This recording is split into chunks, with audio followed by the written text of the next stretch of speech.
Topik 2 adalah berkaitan tentang kinematics of linear motion. Jadi linear motion ini bermaksud pergerakan, motion is pergerakan secara linear. Linear itu adalah lurus. Okay, jadi ini adalah pergerakan lurus. So objek yang bergerak dalam garis lurus. Okay, manakala kinematics ini adalah bermaksud satu study of motion tanpa kita melihat kepada daya yang menyebabkan pergerakan tersebut. Okay, so the study, so kinematics ni bermaksud the study of motion tanpa kita mengkaji daya yang menyebabkan pergerakan tersebut. Without the study of forces causes it. Okay, jadi contoh dalam kehidupan seharian, katakan ada sebuah kereta yang bergerak secara lurus di atas jalan raya. Okay, jadi kat sini kita hanya mengkaji apakah kuantiti-kuantiti yang terlibat apabila melibatkan pergerakan kereta. Contoh adalah seperti hal laju, contoh lain adalah acceleration, contoh lain juga adalah distance travel S, okay, dan lain juga adalah masa, tempoh masa untuk kereta tersebut bergerak secara lurus. Okay, tanpa kita mengkaji daya yang menyebabkan kereta tersebut boleh bergerak. Okay, contoh kat sini kalau kita akan belajar pada topik lain selain kinematics is dynamic of linear motion.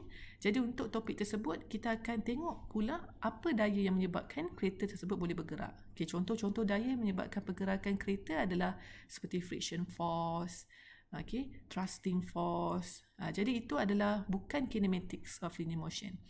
Jadi kinematics linear motion ni hanyalah untuk satu study of motion, iaitu untuk kuantiti yang tertentu iaitu S, T, A dengan V yang merujuk kepada velocity, acceleration, time dengan displacement, tanpa kita faham dan tanpa kita study apakah daya yang menyebabkan pergerakan tersebut. Okay, jadi di sini kita ada beberapa linear outcome yang kita akan capai. So untuk video yang pertama, untuk subtopik 2.1, kita akan belajar berkenaan linear motion. Okay, iaitu pergerakan lurus. Okay, learning outcome yang kita akan capai adalah yang pertama is to define. Okay, ada 6 definition yang kita perlu tahu. Okay, definition yang pertama is instantaneous velocity. Yang kedua, instantaneous acceleration. Okay, kedua-dua velocity and acceleration mempunyai nilai instantaneous. Okay, yang ketiga adalah average velocity. Okay, dan seterusnya average acceleration. Okay, yang mana average ni adalah purata. Okay, dan yang kelima dan keenam adalah uniform velocity dan juga maksud uniform acceleration. Okay, jadi learning outcome pertama ni hanya untuk define sahaja 6 kuantiti tersebut. Yang mana 3 yang pertama is for velocity dan 3 yang kedua adalah untuk acceleration. So seterusnya kita akan tengok daripada graf macam mana nak interpret. Interpret tu maksudnya meneliti. Physical meaning daripada graf ada 3 graf. Yang pertama ST. S merujuk kepada displacement. T adalah masa. Itu graf yang pertama. Yang kedua adalah VT. V merujuk kepada hal laju iaitu velocity. Dan T adalah versus time. Okay, dan graf yang ketiga adalah pecutan melawan masa. A is acceleration dan T adalah time, masa. Dan LO yang ketiga, kita akan buat calculation sedikit. Calculation is to determine. Bila kita gunakan LO determine, itu adalah merujuk kepada calculation. So, kita nak calculate apa? Kita nak calculate the distance, the displacement, the velocity and the acceleration. Okay, kat mana kita nak buat calculation ini adalah daripada graph.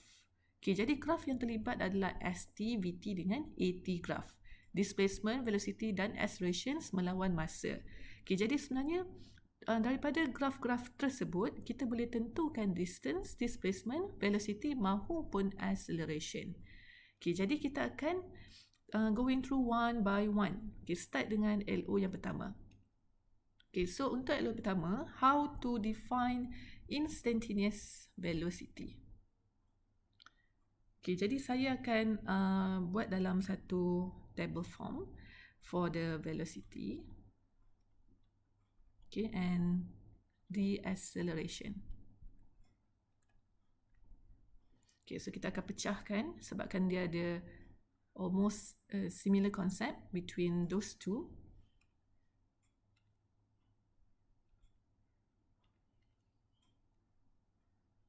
Okay, so the first thing is for instantaneous.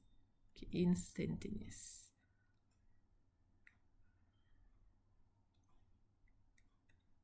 Okay, so quantity dia adalah instantaneous velocity. Okay, jadi untuk kolom di bawah velocity, ini merujuk kepada instantaneous velocity. So, apakah definition bagi instantaneous velocity? Okay, jadi untuk faham macam mana nak keluarkan instantaneous, kita kena tahu dulu apa maksud instantaneous.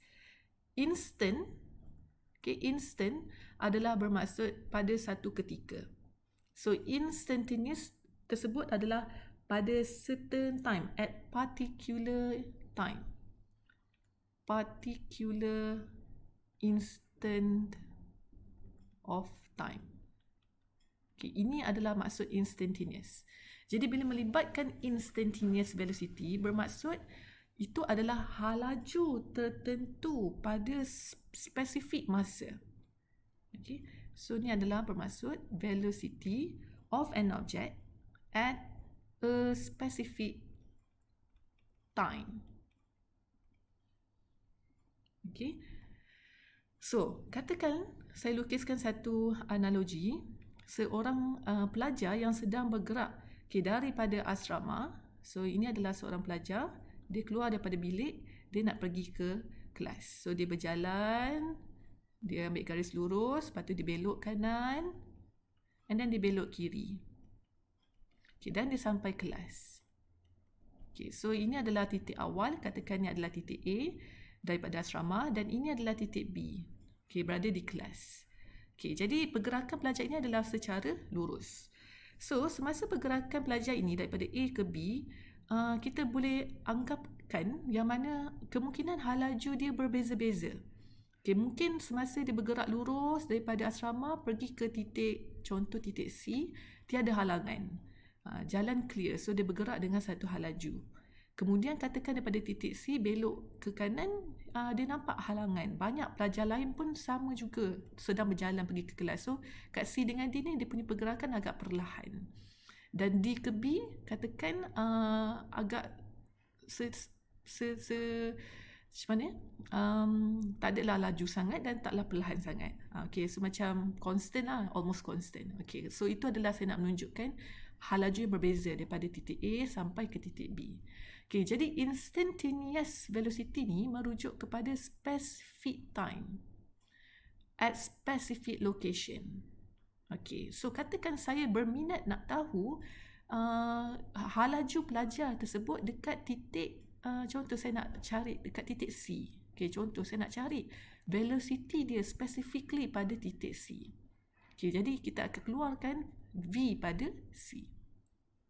Jadi bila melibatkan spesifik masa, bermaksud kita akan gunakan konsep differentiation, okay, iaitu d by dt, differentiation of the displacement travel. Okay, bermaksud untuk cari berapakah halaju spesifik pelajar tersebut pada titik C, maka kita akan cari spesifik displacement yang telah pelajar tersebut bergerak, okay, pada time tersebut. Okay, so time di sini adalah merujuk kepada jarak daripada A sampai ke C. Okay, katakan seterusnya saya nak mencari pula specific velocity pelajar tu pada titik D. Okay, jadi kita akan gunakan juga spesifik masa iaitu VD, iaitu ds by dt. Okay, so katakanlah dalam soalan contohnya dia bagi satu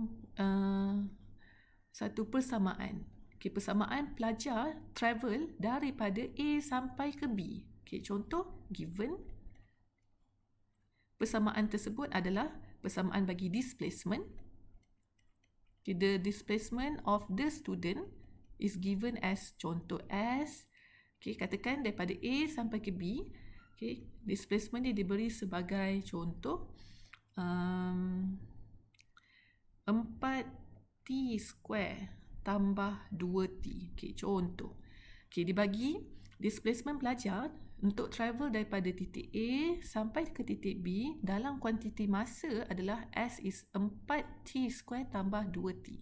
Okay, jadi macam mana kita nak cari instantaneous velocity at specific time at C? Okay, jadi contoh kalau kita gunakan konsep VC is ds per dt. Okay, jadi maksudnya kita kena tahu dekat titik C tersebut adalah pada masa yang keberapa. Okay, jadi contohlah daripada A nak gerak ke C, okay, kita bagilah satu nilai. Okay, katakan nilai pelajar tu travel daripada A adalah 0 second. Dia baru nak start keluar daripada bilik. Okay, dia bergerak sampai ke titik C. Okay, katakanlah selama 5 second. Okay, maksudnya dekat titik C tu 5 second. Okay, dan kemudian dia belok kanan dan disebabkan antara C dengan D banyak sangat halangan, pelajar ramai nak keluar kelas, katakan dia ambil tempoh masa yang agak lama daripada C sampai D. So, sebagai contoh, dekat titik D dia sampai 20 second. Okay, dan finally, dia sampai ke kelas selepas another 20 second, contoh, another 20 second is 40 second. Okay, jadi sebenarnya pelajar tu daripada titik A sampai ke titik B dia ambil masa 40 second. Oh, laju jugalah dia bergerak kan. Less than 1 minute. Dia jalan lepas kudung lah ni. Sangat laju. Sebab apa? Sebab dia dah terlambat keluar daripada bilik nak ke kelas. Less than 1 minute dia dah sampai ke kelas ya. Okey, mungkin jarak bilik dia dengan kelas tu dekat lah ya. Kalau Kolej Metrokasi Kejuruteraan, possible lah sebab pelajarnya sedikit dan jaraknya taklah jauh kan, dekat je. Okay, so itu adalah contoh A sampai B 40 second. Okay, jadi berbalik kepada soalan kita tadi, kita nak cari nilai VC. Okay, jadi kita kena tahu dulu apakah spesifik masa untuk pelajar tu sampai di titik C. Okay, so contoh di sini spesifik masa dia adalah pada 5 second. Okay, jadi at time 5 second. Okay, jadi kita akan gunakan konsep instantaneous velocity. Okay, di mana VC adalah ds over dt. Okay, jadi kita akan buat apa? Kita akan differentiatekan equation displacement dalam sebutan masa. Iaitu kita akan differentiatekan S ni adalah 4t square tambah 2t. So, kita akan differentiatekan persamaan tersebut. Okay, now kita akan buat sedikit differentiation. Okay, so di mana kita akan differentiate, the first thing adalah 4t square. So, ini adalah asas bagi matematik. Okay, so kita akan differentiate dahulu 4t square. Okay, dan kita akan tambahkan dengan the second differentiation iaitu 2t. Okay, jadi jawapan bagi differentiation 4t square adalah 8t. Okay, dan kita ada hasil operasi tambah di sini, so buat plus. Okay, dan kita differentiate sekali lagi, d per dt, differentiate 2t akan jadi 2. Okay, jadi kat sini kita dapatlah satu nilai instantaneous velocity pada titik C dalam sebutan time, iaitu 8t tambah 2. So, berbalik kepada soalan, kita nak cari apakah instantaneous velocity pada titik C, iaitu pada 5 second. So, now kita akan gantikan terus nilai t sebagai 5. Okay, tambah 2. Okay, so jawapan dia adalah instantaneous velocity pelajar tersebut di titik C adalah 42 meter per second. 8 kali 5 40 tambah 2 is 42. Okay, ini adalah jawapan instantaneous velocity dekat titik C. Okay, so seterusnya kita akan guna konsep yang sama untuk cari pula apakah instantaneous velocity pelajar pada titik D. Okay, jadi gunakan konsep yang sama. Okay, tapi kali ni kita akan gantikan time bukan lagi 5 second tetapi pada titik D. Contoh dalam soalan adalah spesifik pada 20 second. Okay, so kita akan gantikan T sebagai 20 second. Sebab titik D adalah 20 second. Titik C adalah 5 second. Okay, jadi kita akan gunakan konsep yang sama iaitu kita akan cari differentiations of the displacement in terms of time. Yang mana kita akan differentiatekan equation displacement in terms of time. Okay, yang mana Displacement equation dalam soalan is 4t² tambah 2t. Okay. Dan sama je jawapan, iaitu 8t tambah 2. Okay, now kita akan gantikan masa sebagai 20 second. Okay, 8t tu sekarang adalah 20. Kalau tadi pada titik C gantikan t5, sekarang pada titik D 20 second. So gantikan t20. Okay, tambah 2. Okay, so 8 kali 20 adalah 160, tambah 2 adalah 162 meter per second. Okay, so ini adalah jawapan instantaneous velocity pada titik D. Okay, so itu cara untuk kita apply konsep instantaneous velocity. Okay, bermaksud kita perlu tahu specific time dan specific lokasi, apakah nilai V dia. Okay. So, kita teruskan dengan konsep instantaneous acceleration. Okay, jadi idea untuk instantaneous acceleration adalah similar sahaja dengan konsep instantaneous velocity. Okay, yang berbeza hanyalah definitions bagi acceleration dan juga definitions bagi velocity. Kalau velocity, definition dia adalah pada specific time, iaitu displacement bahagi specific time, iaitu ds over dt. Okay, tetapi kalau untuk acceleration, kuantiti s tadi digantikan dengan velocity v. Okay, jadi kita katakanlah pada situasi yang sama. Okay, yang mana pelajar tersebut daripada A sampai ke B, dia nak cari apakah instantaneous acceleration dekat titik C. Okay, jadi konsep dia agak sama dengan instantaneous velocity, cuma gantikan dia sekarang dengan A. Okay, A dekat mana? A dekat titik C. Jadi dia akan gunakan konsep apakah perubahan perubahan V at the specific time T. Gantikan saja S sebagai V, gantikan saja V yang tadi tu sebagai acceleration. Sama juga untuk titik D, iaitu A dV per dt. Ini adalah pada titik D.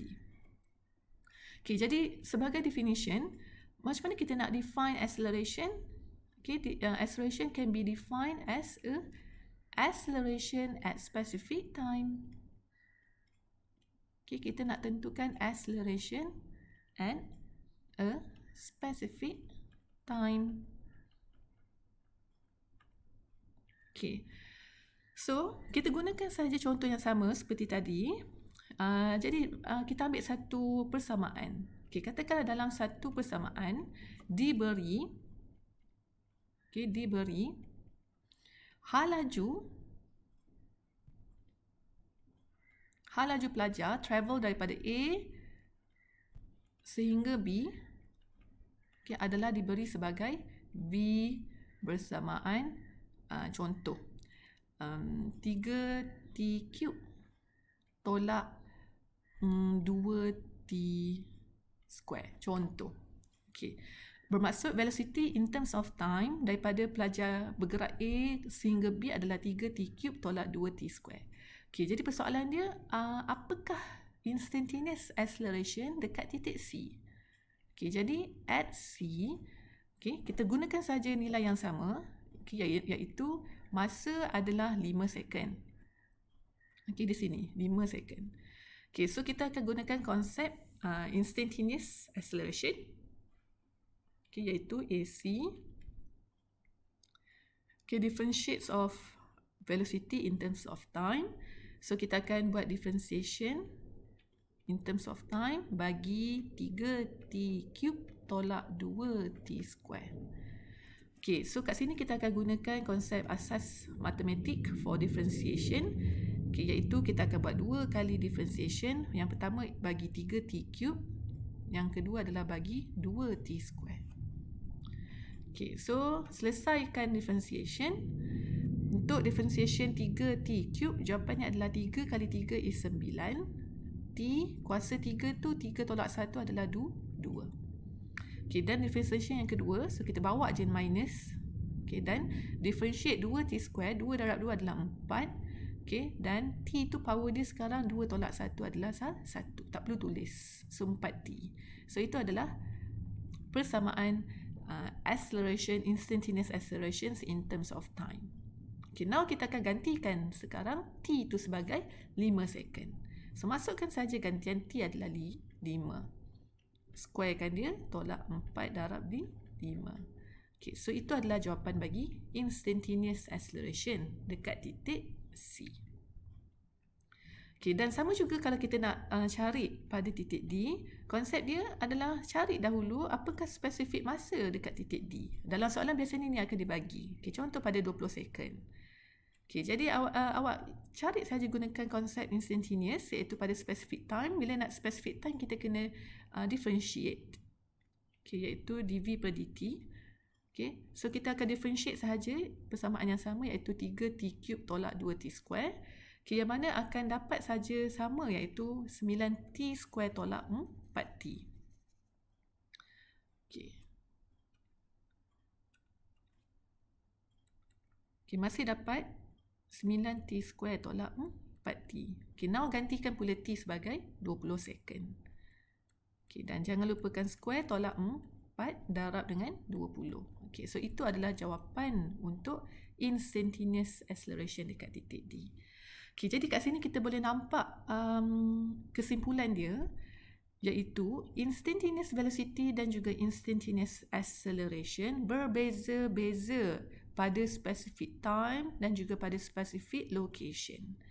Okay, logik lah. Sebab apa? Sebab bila mana objek tu bergerak, semestinya dia semestinya dia akan bergerak dengan satu distance yang berbeza, dengan hal laju yang berbeza. Kenapa? Sebab mungkin ada beberapa faktor luar lah, iaitu faktor daya lah sebenarnya yang menyebabkan dia slow down ataupun dia speeding up.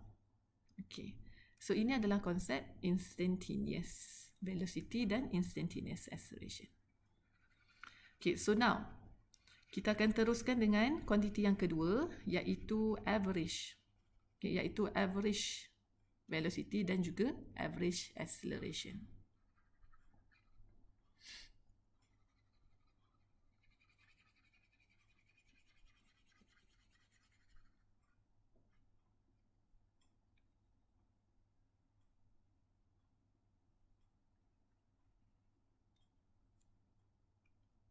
Okay, boleh tuliskan kuantiti kedua adalah average.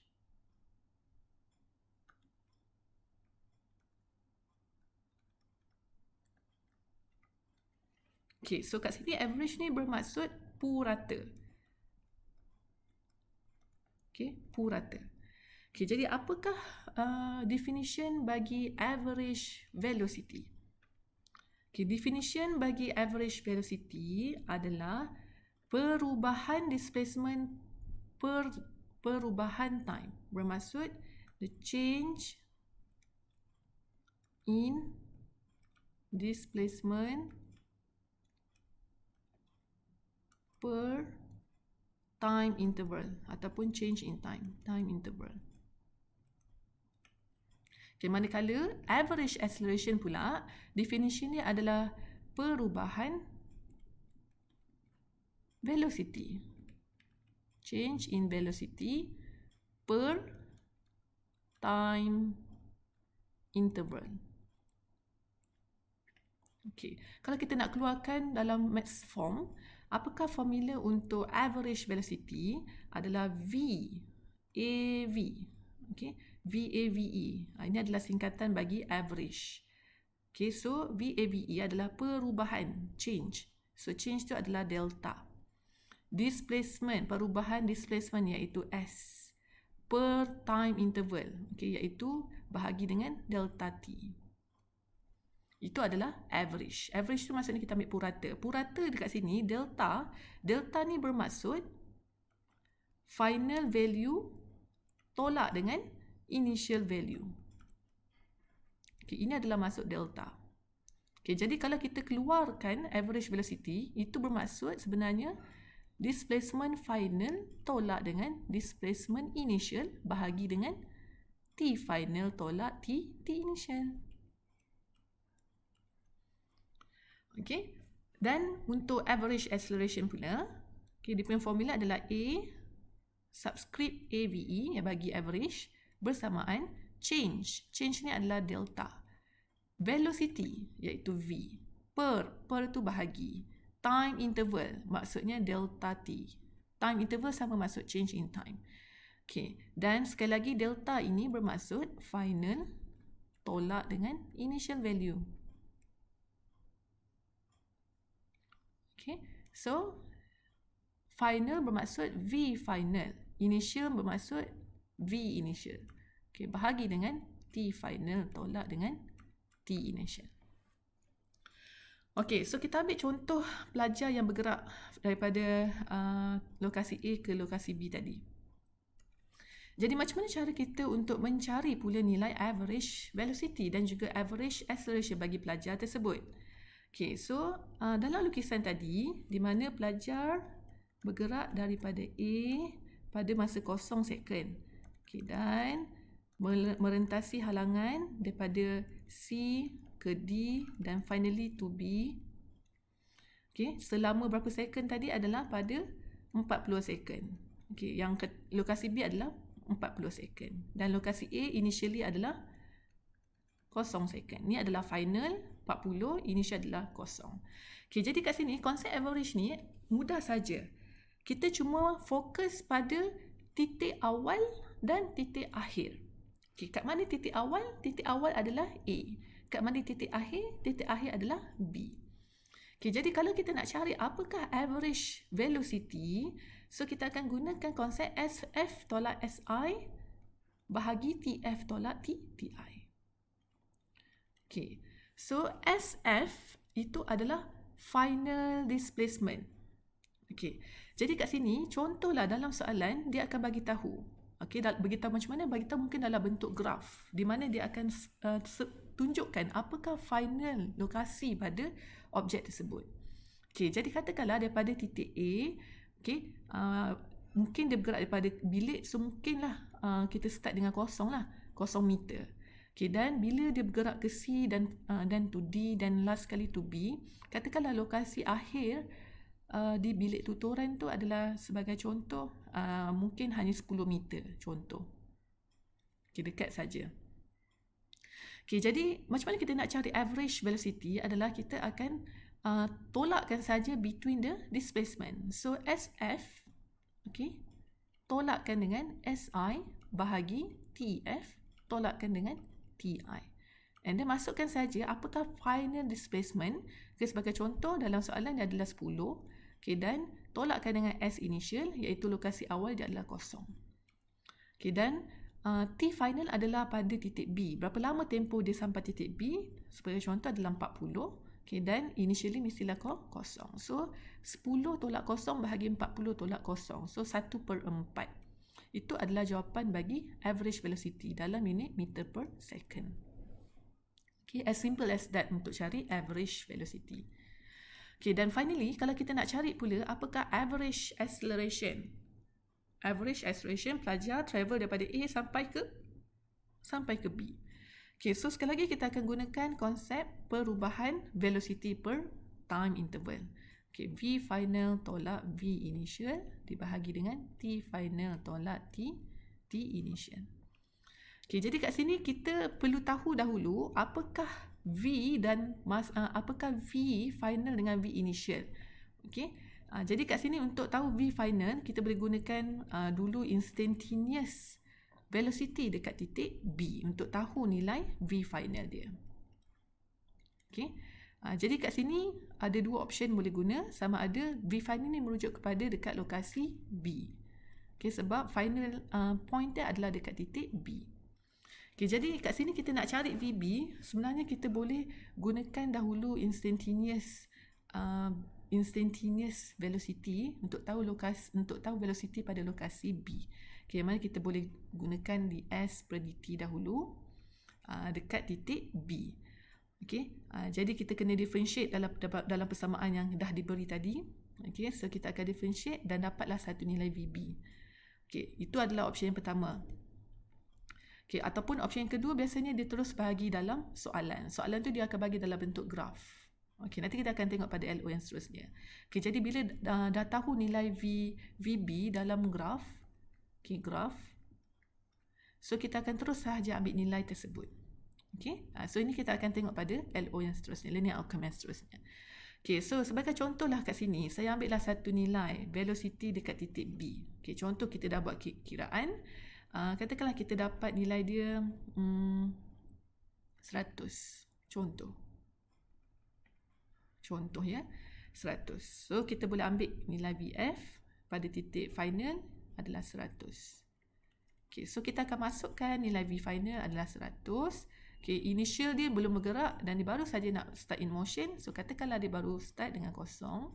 V initial tu adalah pada lokasi A. Okay. Dan T final dia bergerak selama 40 second dan initially adalah kosong. Okay, so itu adalah jawapan bagi average acceleration. Unit dia meter per second square. Okay, so itu adalah penggunaan konsep bagi average velocity dan juga average acceleration. Okay, iaitu perubahan displacement maupun perubahan velocity. Okay, so saya akan teruskan dengan konsep yang terakhir bagi LO1 adalah untuk define pula apakah itu uniform. Okay, uniform velocity dan juga uniform acceleration. Okay, jadi kat sini penting untuk kita tahu di mana wujud nilai instantaneous dan wujud nilai average adalah disebabkan sesuatu objek yang bergerak secara lurus, possibility yang paling tinggi dalam kehidupan kita dia tak akan bergerak dengan halaju malar. Dia kebiasaannya susah sangat untuk dia maintain dia punya halaju. Jadi sebab tu boleh wujud nilai-nilai average dengan nilai-nilai instantaneous. Okay. The last one is nilai uniform. Uniform, semua orang tahu maksudnya seragam, okay, ataupun sekata, ataupun constant. Okay, dalam bahasa Melayu dia sekata lah. Okay, bermaksud dia tidak berubah. Uniform tu dia tidak berubah. Dia tak semestinya maksudnya kosong. Uniform tu bukanlah bermaksud kosong. Bermaksud dia ada nilai, tetapi nilai dia tetap. Okay.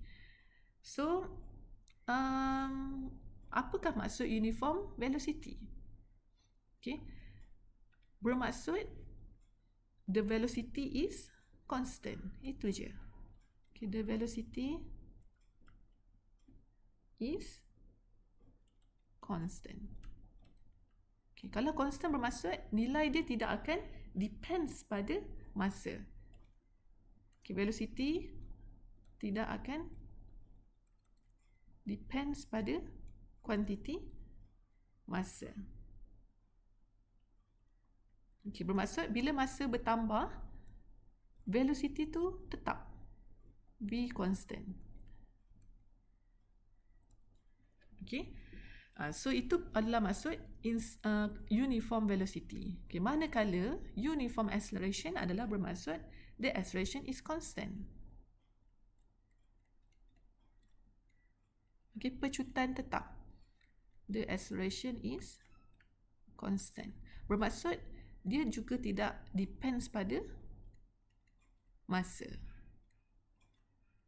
It does not depends on time. Tetapi kalau instantaneous and average velocity maupun acceleration, mereka berdua semuanya akan depends pada masa.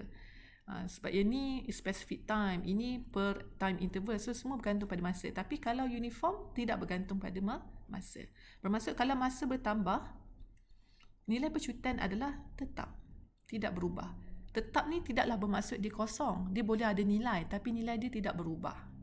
Okay, so itu adalah maksud uniform velocity dengan uniform acceleration. Okay, so kita dah mencapai LO yang pertama.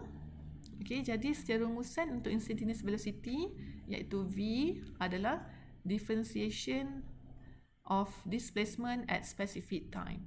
Okay, manakala instantaneous acceleration adalah bermaksud kita boleh differentiatekan velocity at specific time. Okay, so now kita teruskan dengan LO yang seterusnya.